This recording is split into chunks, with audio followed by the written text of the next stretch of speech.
Habari. Naitwa Christopher Charles. Sifau Mobile Tanzania. Mwaka huu wa 2025 tunaadhimisha siku ya usalama mahala pa kazi.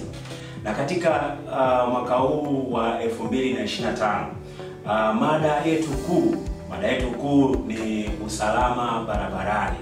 Hivyo sisi kama Sifau Mobility Tanzania tunaibeba mada hii kwa ajili ya kutengeneza awareness na kuwaelewesha wafanyakazi wetu pamoja na madereva wetu waelewe ili watambue nafasi zao katika usalama mahala pa kazi.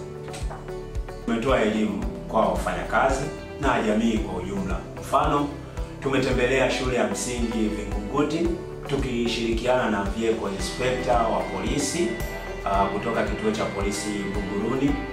Tumetoa vifaa vya usalama barabarani ili kusaidia wanafunzi katika kuvuka barabara wakielekea mashuleni. Elimu hii itasaidia wote kufuata kanuni na kupunguza ajali. Answer first, be safe, drive smart.